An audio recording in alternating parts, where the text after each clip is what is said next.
적어도 1960년대 초반 허름한 양복을 입은 한 젊은 수학 교수가 라스베이거스 샌즈 카지노의 문을 열고 들어오기 전까지는 말입니다. 오늘 이야기의 주인공은 에드워드 소프입니다. 그는 도박사도 사기꾼도 아니었습니다.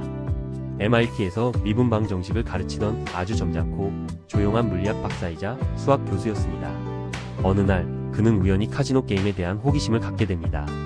모든 게임은 독립시행, 즉 앞의 결과가 뒤의 결과에 영향을 미치지 않는다는 것이 정설이었습니다.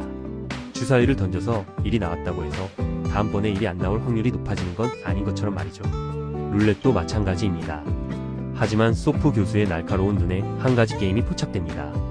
바로 블랙잭이었습니다. 소프는 블랙잭이 다른 게임과는 본질적으로 다르다는 것을 깨달았습니다. 블랙잭은 카드를 섞어 덱을 만들고 그 덱에서 카드가 한 장씩 빠져나갑니다. 즉 앞에서 어떤 카드가 빠져나갔느냐에 따라 남은 카드의 구성이 달라지고 그에 따라 내가 이길 확률이 실시간으로 변한다는 것입니다. 예를 들어 덱에 에이스어나 10 같은 높은 숫자의 카드가 많이 남아있다면 플레이어가 블랙잭을 만들 확률이 높아져 유리해집니다. 반대로 낮은 숫자의 카드만 잔뜩 남아있다면 딜러가 유리해지죠. 소프 교수는 이 가설을 증명하기 위해 당시로서는 최첨단 기기였던 IBM 704 슈퍼컴퓨터를 빌려 밤새도록 시뮬레이션을 돌렸습니다. 수천만 번의 가상게임을 돌린 끝에 그는 마침내 카지노의 수학적 우위를 무너뜨릴 수 있는 필승법을 찾아냅니다.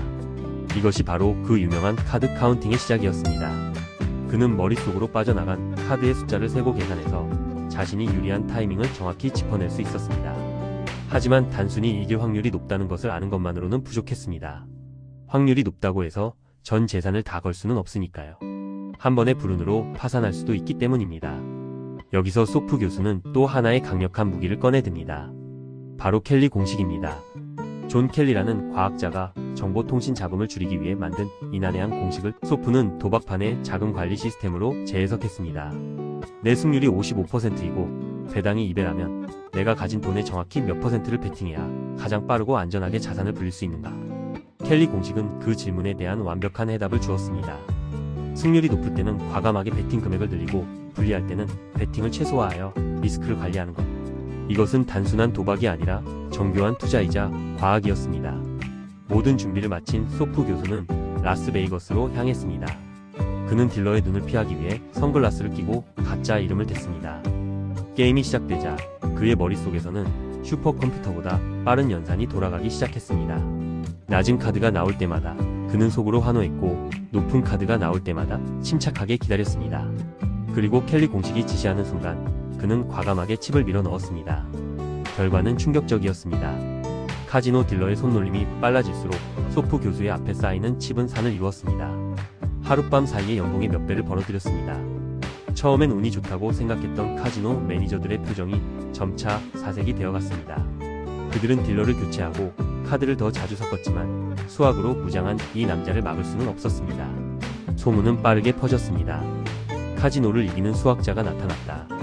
카지노 업계는 발칵 뒤집혔습니다. 그들은 소프 교수를 블랙리스트에 올리고 출입을 금지시켰으며 심지어 커피에 약을 타거나 물리적인 협박을 가하기도 했습니다. 결국 그들은 블랙잭의 룰 자체를 바꿔야만 했습니다.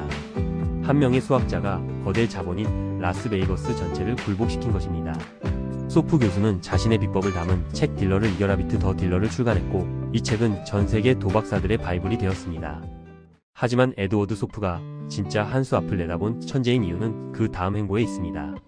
그는 카지노에서 쫓겨난 것을 아쉬워하지 않았습니다. 오히려 그는 이렇게 생각했습니다. 카지노는 판돈이 너무 작아. 내 이론이 맞다는 걸 증명했으니 이제 진짜 거대한 카지노로 가볼까? 그가 향한 곳은 바로 세계 최대의 도박판 월스트리트 주식시장이었습니다. 당시 주식시장은 직관과 감, 그리고 소문에 의존하는 야생의 세계였습니다. 이 회사가 뜰 것 같다는 식의 막연한 기대감으로 투자가 이루어졌죠. 하지만 소프의 눈에 주식시장은 거대한 블랙잭 테이블과 다를 바 없었습니다.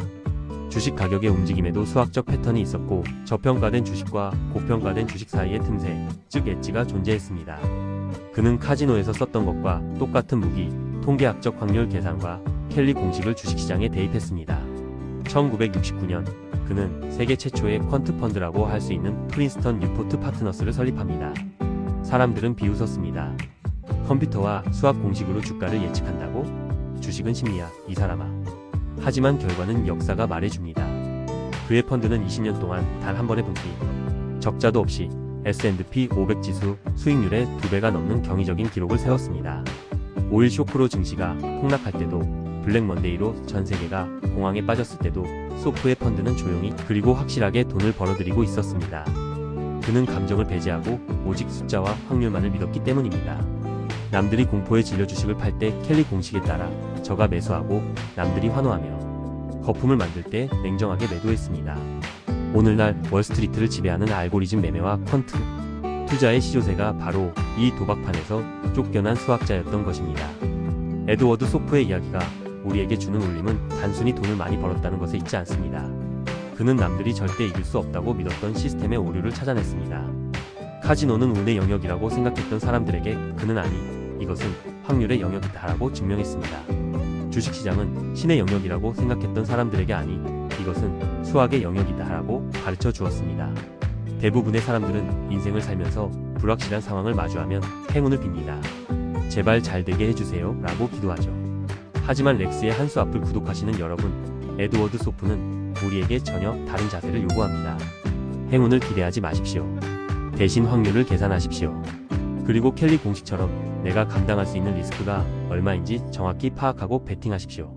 우리가 사는 세상은 거대한 불확실성으로 가득 차 있습니다. 하지만 그 안에는 분명히 남들이 보지 못하는 틈새, 나만의 승률을 높일 수 있는 엣지가 숨어 있습니다. 그것을 찾아내는 눈, 그리고 자신의 판단을 믿고 자본을 움직일 수 있는 용기. 그것이 바로 도박판을 설계하고 월스트리트를 정복한 수학자가 우리에게 던지는 한 수 앞의 지혜가 아닐까요? 카지노 딜러의 서늘한 눈빛 앞에서도 흔들리지 않았던 그의 냉철한 이성을 기억하시기 바랍니다. 여러분의 인생이라는 게임에서 하우스가 아닌 플레이어가 이기는 순간을 맞이하시길 바랍니다.